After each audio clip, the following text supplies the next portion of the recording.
حج کی ابتدا 8 ذی الحج سے ہوگی۔ نماز فجر کے بعد غسل کریں یا وضو کریں۔ غسل کرنا افضل ہے۔ احرام باندھ لیں اور اشراق کے بعد 2 رکعت نماز ادا کریں۔ سلام پھیرتے ہی مرد حضرات سر سے کپڑا یا ٹوپی ہٹا لیں۔ حج کی نیت اس طرح کریں: یا اللہ میں حج کی نیت کرتا ہوں، آسان فرما، قبول فرما۔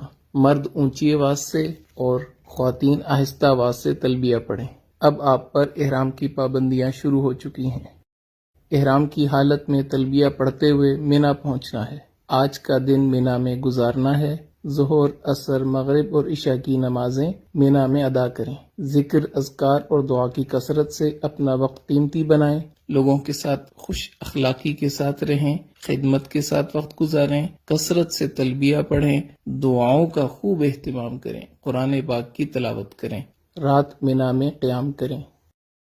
حج کا دوسرا دن 9 ذی الحج، آپ صبح اشراق کے بعد عرفات کی طرف سفر شروع کریں گے۔ عرفات میں پہنچ کر زوال کے بعد ظہر اور عصر کی نماز اگر امام کے ساتھ مسجد نمرہ میں پڑھی تو اکٹھی ادا کریں گے۔ اگر اپنے خیموں میں ہیں تو ظہر اپنے وقت میں، عصر اپنے وقت میں ادا کریں گے، اور درمیان میں آپ نے زوال کے بعد نماز کی ادائیگی کے بعد دعا مانگنی ہے۔ یہ ہے وقوف عرفہ، حج کا دوسرا فرض۔ 9 ذی الحج کو یہی عمل ہوگا۔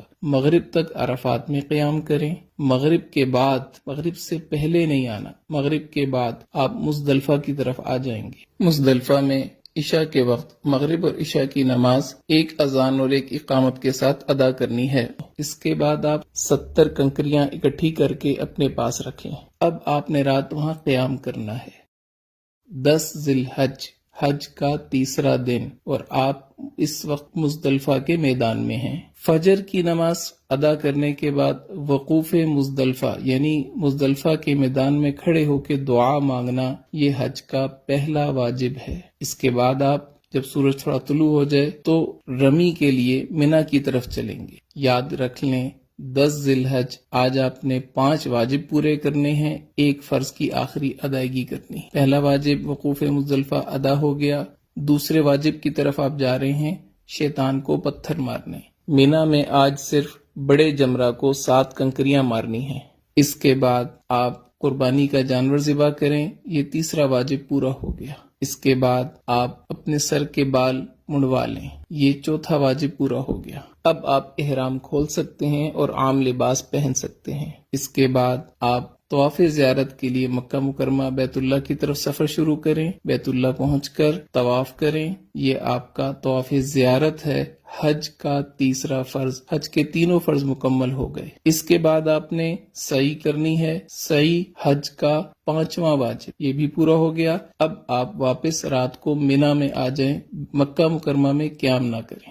11 ذی الحج، حج کا چوتھا دن، مینا میں زوال کے بعد، بہتر یہ ہے کہ عصر کے بعد، تینوں جمرات کی طرف جانا ہے۔ پہلے چھوٹے جمرہ کو 7 کنکریاں مارنی ہیں اور دعا کرنی ہے، پھر درمیانے جمرہ کو 7 کنکریاں مارنی ہیں اور دعا کرنی ہے، پھر بڑے جمرہ کو 7 کنکریاں مارنی ہیں۔ اب دعا نہیں کرنی اور واپس اپنے خیمے آ جانا ہے۔ رات مینا میں قیام کریں، دعاؤں میں مشغول رہیں۔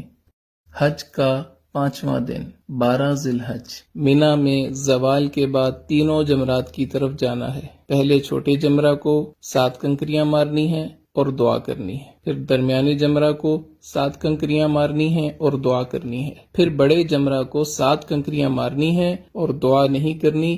اب آپ کے پاس اختیار ہے، اگر آپ رات مینا میں قیام کرنا چاہیں تو 13 کی رمی آپ کے ذمہ ہوگی۔ اگر آپ رات قیام نہیں کرتے، آپ واپس مکہ مکرمہ اپنی بلڈنگ میں آ سکتے ہیں۔ بہتر یہ ہے کہ اپنے خیمے میں آئیں اور 13 ذی الحج کی رمی زوال کے بعد تینوں جمرات کو پتھر مارنے کے بعد مکہ مکرمہ واپس آ جائیں۔ اب صرف ایک واجب رہ گیا، طواف وداع۔ وداع یعنی رخصت ہونے والا طواف، یہ حج کا 6واں واجب ہے۔ آپ کے سارے مناسک پورے ہو گئے، 3 فرض آپ نے پورے کیے، 6 واجب آپ نے پورے کیے، آپ کا حج مکمل ہو گیا۔